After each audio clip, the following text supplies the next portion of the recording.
Hello, how you doing? Welcome back to the channel. I do hope you're well. It's a lovely day, although it was snowing earlier in April. Either way, welcome back to the channel. As I said, I do hope you're all well. In today's video, we're going to do something quite controversial. We're going to be putting R32 bumpers on the MK5 Golf. Now, as you can see there, there's a grill behind me. I'm painted at the moment, so just be careful. Now, as you can see behind me, there's a grill. It's not on the car yet. So the next video that you see on the Golf will be putting the bumpers on the car. Now, yes, it's a 1.4S. It's not even a GT or a TSI. And I know there's this whole thing about, oh, you're watering down the R32 name, the GTI name, and you're putting it on, it's a fake car. Like, yes, I understand that. But I'm doing it purely for cosmetic reasons, all right? I'm not going to slap on a GTI badge or an R32 badge, because it's not. It's a 1.4S. I've got 80 horsepower, man. I'm not trying to water down the name at all. It's just for cosmetic reasons. Now that's out of the way, first of all, please share the video, because I'm not bothered about like likes or subscribers. I just want some shares. I just want the views, really. It gets the channel out there. I get to help other people get to watch my content. And I enjoy that. Good or narcissists like me. Anyway, let's crack on with the video. I'm not sure where it starts, but we go to it now.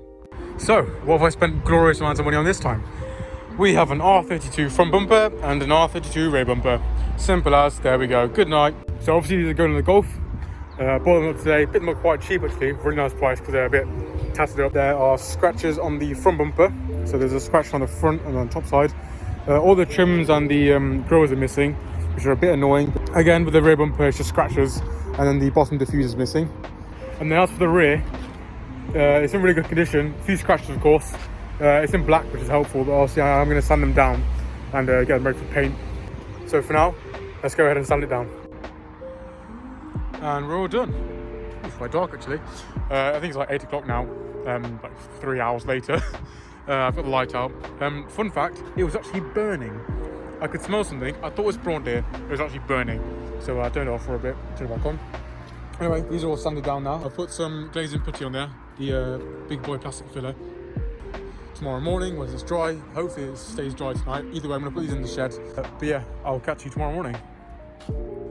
So I've sanded it down now, and obviously sanded it down. Now it's in primer. So yes, it's white primer. It doesn't really matter. Primer is just primer. Primer just gets it ready for paint. Obviously, paint will go on later. So what we're gonna do now, let it rest for a day. Let it sit in the sunshine for a bit. Get a bit of a tan on, and then we will sand it down again with probably some 400 nice and smooth. Take out all the tiny imperfections. Like over here, I've done the same thing as before. If you remember on my Ford Focus video, what I've done is kind of sprayed it too much and it's kind of like dripped and whatnot. So it's dripped a bit here. Yeah, it's very smooth though, I'll give it that, it's very smooth. But either way, what we need to do is sand it down again with 400, very fine grit, and then go over it again with some more primer, which I actually need to buy some more primer now because I use a whole can on this. But for a can job, it's pretty good, I'd say so. And then we have the GTI bumper. Wait, no. And there we have the GTI bumper. So yeah, that bumper's from a Jetta. I thought I'd be sneaky and use a Jetta bumper, but then I got some GTI grills. And obviously GTI grills don't fit on a Jetta. And so I bought this bumper off the same guy who sold me the trims. So I'll put a video of his car in now.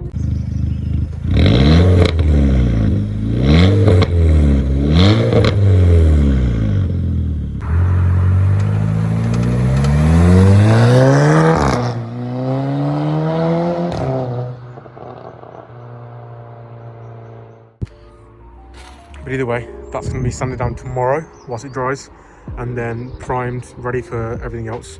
And then it's probably go on the car this week. Rightio, so the front bumpers are in primer. I didn't record any of these sanding. Oh, someone's got some bass on. What are we guessing? Ford Fiesta. Let's see. Oh, it's Golf. Come on, man. Let me down there. Yeah, so it's primered now. Not the best job that I've seen. Not the best job that I've done. I definitely did better on the rear bumper. But there, we're gonna let it settle now. And then we'll sand it down again with the 600 or the 400, and then we'll probably put some more primer on there, get it nice and smooth, ready for final paint. So that is the final coat of primer. I've got plenty of paint, so I can be really generous with it. I've got plenty of clear coat as well, so that will hopefully secure it. But these should go very nicely with all the other mods I've got. And there we go. The bumpers are all painted. They are covered in clear coat. The clear varnish I used. This is a lot better clear varnish. It's much better. It's more glossy. It's got a bit of a sparkle in there. It's kind of like the metallic fleck that you get in LC9Z. Obviously the colour that my car is. The paint's good. The paint's a really good finish. Obviously I need to get better with my sanding and whatnot, make it more smoother, because there are a few scratches you can see underneath. Other than that, I'm really happy with them. I'm going to leave the video there. The next video on the Golf will be putting the bumpers on the car and getting the new lights in. Those custom lights are coming in, and the tail lights. So when the tail lights and the headlights come, we'll fit them in, and then we'll fit the bumpers on top of them. So stay safe, you lot. Enjoy the content, and I'll see you very soon.